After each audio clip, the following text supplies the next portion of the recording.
ജനുവരി 31 വെള്ളിയാഴ്ച. മാർക്കോസ് 4:26 മുതൽ 34 വരെ വാക്യങ്ങൾ. ദൈവം ലോകത്തിലേക്ക് വിശുദ്ധരെ അയക്കുന്നത് അവരെ ഏറ്റവും ആവശ്യമുള്ളപ്പോഴാണെന്ന് പറയപ്പെടുന്നു.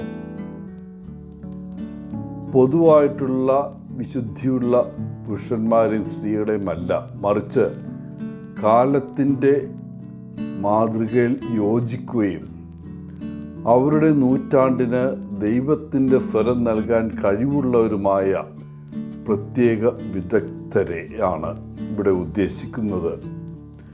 ഇന്ന് സഭ ആഘോഷിക്കുന്ന വിശുദ്ധ ജോൺ ബോസ്കോ അത്തരമൊരു പ്രത്യേക വിദഗ്ധനായിരുന്നു. ജിയോവാനി മെൽച്ചിയോറെ ബോസ്കോ അല്ലെങ്കിൽ ഡോൺ ബോസ്കോ എന്നറിയപ്പെടുന്ന ജോൺ ബോസ്കോ 1815 ഓഗസ്റ്റ് 16 ഇറ്റലിയിലെ ബെച്ചിയിൽ ജനിച്ചു. 2 വയസ്സുള്ളപ്പോൾ ജോണിന് പിതാവിനെ നഷ്ടപ്പെട്ടു. അദ്ദേഹത്തെയും 2 മൂത്ത സഹോദരന്മാരെയും അമ്മ മാർഗരിറ്റയാണ് വളർത്തിയത്. മാമ മാർഗരിറ്റ ഒച്ചീന സഭ അവരെ ആദരണീയയായി പ്രഖ്യാപിക്കുകയുണ്ടായി 2006. ജോൺ ബോസ്കോ പഠിപ്പിച്ചതെല്ലാം വ്യക്തിയുടെ മുഴുവൻ വികസനത്തെക്കുറിച്ചായിരുന്നു. ശരീരവും ആത്മാവും ഏകീകൃതമാക്കി. ക്രിസ്തുവിൻ്റെ സ്നേഹവും ആ സ്നേഹത്തിലുള്ള നമ്മുടെ വിശ്വാസവും നാം ചെയ്യുന്ന എല്ലാ കാര്യങ്ങളിലും, ജോലി, പഠനം, കളി വ്യാപിക്കണമെന്ന് അദ്ദേഹം വിശ്വസിച്ചു. ജോൺ ബോസ്കോയെ സംബന്ധിച്ചിടത്തോളം ഒരു ക്രിസ്ത്യാനി ആവുക എന്നത് ആഴ്ചയിൽ ഒരിക്കൽ മാത്രം അല്ലെങ്കിൽ ഞായറാഴ്ച പങ്കെടുക്കുന്ന കുർബാന മാത്രമല്ല, പിന്നെയോ ഒരു മുഴുവൻ സമയ പരിശ്രമമായിരുന്നു. നമ്മൾ ചെയ്യുന്ന എല്ലാ കാര്യങ്ങളിലും ദൈവത്തെയും യേശുവിനെ അന്വേഷിച്ച് കണ്ടെത്തുന്നതും അവരുടെ സ്നേഹം നമ്മെ നയിക്കാൻ അനുവദിക്കുന്നതുമാണ് അത്. ഇന്നത്തെ സുവിശേഷത്തിലെ യേശു തൻ്റെ ശിഷ്യന്മാരോട് പറയുന്നത്, ദൈവരാജ്യം ഒരു മനുഷ്യൻ തൻ്റെ വയലിൽ വിത്ത് വിതറിയതുപോലെയാണ്. എന്നിട്ട് കർഷകൻ തൻ്റെ ദൈനംദിന ജോലികളിൽ ഏർപ്പെടും. വിത്ത് സ്വയം വളരുമെന്ന് അയാൾ വിശ്വസിക്കുന്നു.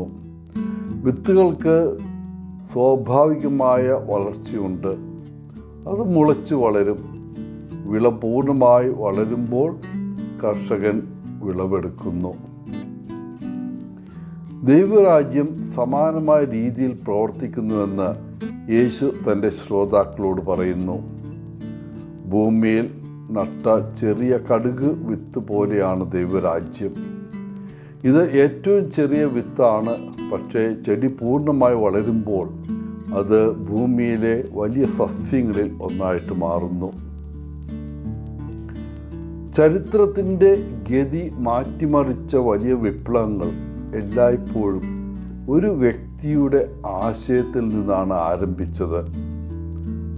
പ്രാരംഭത്തിൽ ഒരു പ്രവാചകൻ മുന്നോട്ട് വയ്ക്കുന്ന ഒരു ആശയം വളരെ കുറച്ച് ആളുകളെ മാത്രമേ സ്വാധീനിക്കുന്നുള്ളൂ.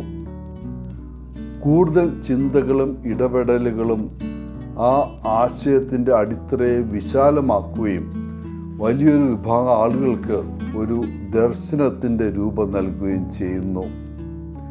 ഈ ദർശനം അവരെ ആ ആശയം ആവേശത്തോടെ പിന്തുടരാനും ചരിത്രം സൃഷ്ടിക്കാനും പ്രേരിപ്പിക്കുന്നു.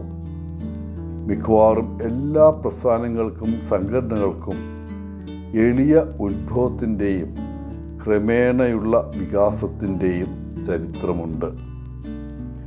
എല്ലാവർക്കും ഇന്നത്തെ തിരുനാളിൻ്റെ മംഗളങ്ങൾ നേർന്നുകൊണ്ട് ഒത്തിരി സ്നേഹത്തോടെ പോളച്ചൻ CSSR ഫ്രം കേരള.